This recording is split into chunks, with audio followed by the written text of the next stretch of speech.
दोस्तों, आप सब लोग कैसे हैं? उम्मीद करता हूँ आप सब लोग ठीक होंगे। दोस्तों, आप सबका मेरे YouTube चैनल अपराध की कहानी में स्वागत है। आज की कहानी एक ऐसे व्यक्ति की है जिसको जानबूझकर फंसाया गया और फंसाने वाला भी उसकी साला निकला। आप सब हमारे साथ जुड़ हैं। चैनल को सब्सक्राइब करें, लाइक करें और कमेंट्स करें। अपने दोस्तों के साथ शेयर जरूर करें। बहुत से लोग हैं जो सब्सक्राइब नहीं करते हैं। आपके सपोर्ट से मुझे हिम्मत मिलती है, इसलिए कंजूसी ना करें। चले कहानी शुरू करते हैं। मध्य प्रदेश के बालाघाट जिले के वारासिवनी थाने की टीआई कमल निघवाल को रात करीब 9 बजे किसी अज्ञात व्यक्ति ने फोन करके सूचना दी कि क्षेत्र के गांव कायदे के बनियाटोला वैष्णो देवी मंदिर के पास एक युवक ट्रेन से कट गया है। खबर मिलते ही टीआई थाने में मौजूद एसआई विजय पाटिल व महिला आरक्षक लक्ष्मी के साथ घटनास्थल की तरफ रवाना हो गए। टीआई निघवाल ने घटनास्थल पर देखा कि एक युवक का शव रेल लाइनों पर बुरी तरह क्षत विक्षत हालत में पड़ा था। वहीं लाइनों के पास सड़क किनारे एक मोटरसाइकिल भी खड़ी थी। इससे टीआई ने अंदाजा लगाया कि युवक आत्महत्या करने के लिए ही अपनी मोटरसाइकिल से यहां आया होगा। लाइनों पर टूटा हुआ मोबाइल भी पड़ा था, जिसे पुलिस ने कब्जे में ले लिया। शव को देखकर उसकी पहचान संभव नहीं थी, इसलिए पुलिस ने कपड़ों की तलाशी ली। तलाशी में मृतक की जेब में एक सुसाइड नोट मिला। पुलिस ने उस टूटे हुए मोबाइल फोन से मिले सिम कार्ड को दूसरे फोन में डालकर जांच की। फलस्वरूप जल्द ही मृतक की पहचान हो गई। वह वारासिवनी के निकटवर्ती गांव सोनझरा का रहने वाला डॉक्टर संजय डहाके था।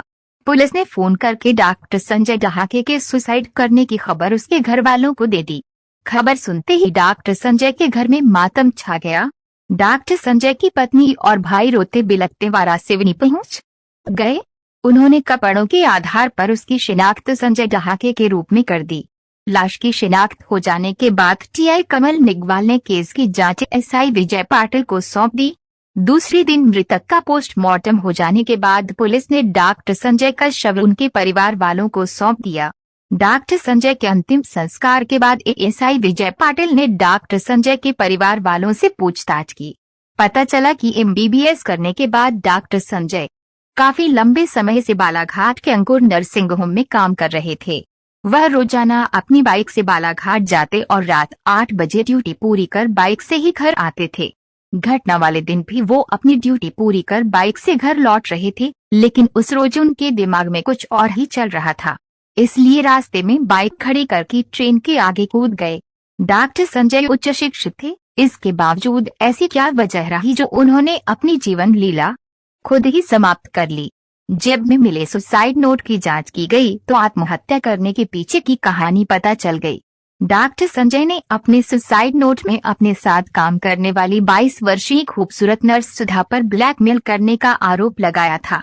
उन्होंने नोट में लिखा था कि सुधा ने उन्हें अपने रूपचाल में फंसाकर संबंध बना लिए थे। इसके बाद अस्पताल के सामने स्थित एक मेडिकल स्टोर पर नौकरी करने वाले अपने 25 वर्षीय जीजा मनोज दानदरे के साथ मिलकर उन पर शादी करने का दबाव बना रही थी। चूंकि डॉक्टर संजय पहले से ही शादीशुदा थे, इसलिए उन्होंने सुधा के साथ शादी करने से मना कर दिया, तो वे अपने जीजा के साथ मिलकर उन्हें ब्लैकमेल करने लगी। इस पत्र के आधार पर जांच अधिकारी एएसआई विजय पाटिल ने बालाघाट जाकर अंकुर नर्सिंग होम के दूसरे कर्मचारियों से पूछताछ की।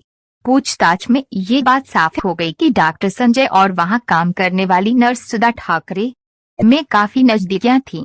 सुधा नौकरी के साथ साथ बीएससी की परीक्षा भी दे रही थी, इसलिए पढ़ाई के चलते कुछ समय पहले वे अस्पताल आती रहती थी। इस दौरान दोनों में कुछ विवाद होने की बात भी कर्मचारियों ने बताई। ये भी पता चला कि इस विवाद के बाद डॉक्टर संजय पिछले कुछ दिनों से काफी परेशान रहने लगे थे। घटना वाले दिन वो कुछ ज्यादा ही परेशान थे। उस दिन उन्होंने अस्पताल में किसी से भी ज्यादा बात नहीं की थी और शाम को अपनी ड्यूटी पूरी कर अस्पताल से चुपचाप चले गए थे। इसके बाद अस्पताल वालों को दूसरे दिन सुबह उनके द्वारा आत्महत्या करने की खबर मिली। एएसआई विजय पाटिल और उनकी टीम ने वारासिवनी सिकंदरा निवासी सुधा ठाकरे और मरारी मोहल्ला बालाघाट निवासी उसके जीजा मनोज से गहराई से पूछताछ की, जिसमें उन दोनों के द्वारा डॉक्टर संजय को प्रताड़ित करने की बात सामने आई। सुधा ठाकरे और उसके जीजा मनोज दानदरे से की गई पूछताछ और अन्य सूत्रों से मिली जानकारी के अनुसार कहानी कुछ इस तरह सामने आई। एमबीबीएस करने के बाद डॉक्टर संजय बालाघाट स्थित एक प्रसिद्ध निजी नर्सिंग होम में नौकरी करने लगे थे। गांव सोनझरा से बालाघाट ज्यादा दूर नहीं था, इसलिए वे अपनी ड्यूटी पर रोजाना मोटरसाइकिल पर आते जाते थे।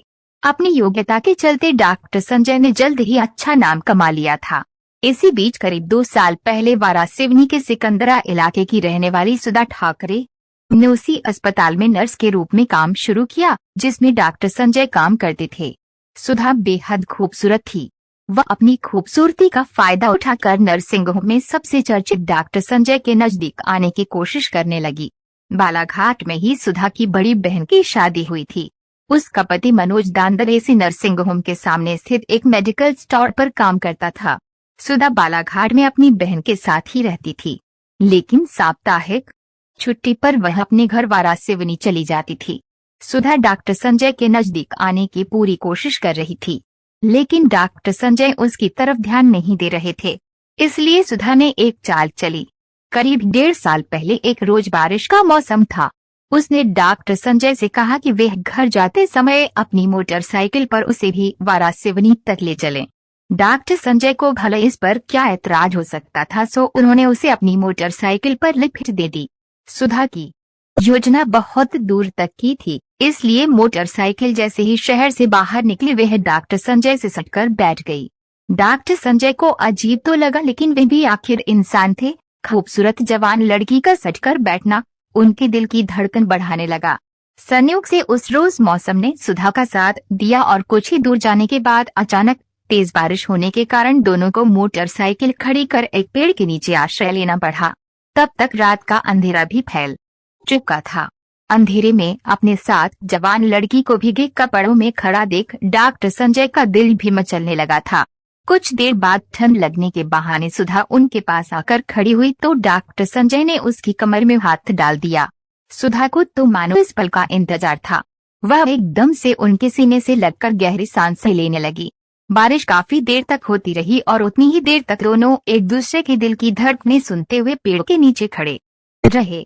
इसके बाद सुधा और डॉक्टर संजय एक दूसरे से नजदीक आ गए। नतीजतन कुछ ही समय बाद उनके बीच शारीरिक संबंध बन गए। फिर ऐसा अक्सर होने लगा। सुधा ने अपने जीजा के कहने पर बिछाया जाल। डॉक्टर संजय शादीशुदा थे, ये बात सुधा पहले से ही जानती थी, लेकिन उसे इससे कोई फर्क नहीं पड़ता था क्योंकि उसकी योजना कुछ और ही थी। वैसे सुधा के अवैध संबंध अपने जीजा मनोज से भी थे। मनोज काफी चालाक किस्म का इंसान था। मेडिकल पर काम करते हुए उसे इस बात की जानकारी थी कि डॉक्टर संजय को नर्सिंग होम से तो बड़ा वेतन मिलता ही है, इसके अलावा भी उन्हें कई दवा कंपनियों से कमीशन मिलता है। इसलिए उसके कहने पर ही सुधा ने साजिश रचकर संजय को अपने जाल में फंसा लिया था। कुछ समय बाद जब सुधा को लगने लगा कि डॉक्टर संजय अब पूरी तरह से उसके कब्जे में आ चुके हैं, तो उसने उन पर शादी करने का दबाव बनाना शुरू कर दिया। डॉक्टर संजय ने शादी करने से मना किया तो सुधा का जीजा मनोज सामने आया और डॉक्टर संजय को बदनाम करने की धमकी देने लगा। इससे डॉक्टर संजय परेशान हो गए। वे जानते थे कि यदि ऐसा हुआ तो उनकी नौकरी जाने में एक पल भी नहीं लगेगा और पूरे इलाके में बदनामी होगी सो अलग। इसलिए उन्होंने सुधा और मनोज को समझाने की कोशिश की तो दोनों उनसे चुप रहने के बदले पैसों की मांग करने लगे, जिससे डर कर डॉक्टर संजय ने अलग अलग किस्तों में सुधा और मनोज को 8 लाख रुपए दे भी दिए।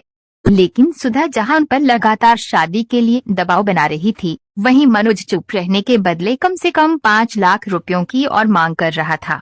इसी बीच सुधा ने नौकरी छोड़ दी और डॉक्टर संजय को धमकी दी कि 1 महीने के अंदर अगर उन्होंने उसके संग शादी नहीं की तो वे अपने संबंधों का ढिंढोरा पूरे बालाघाट में पीट देगी। इस बात से डॉक्टर संजय काफी परेशान रहने लगे थे।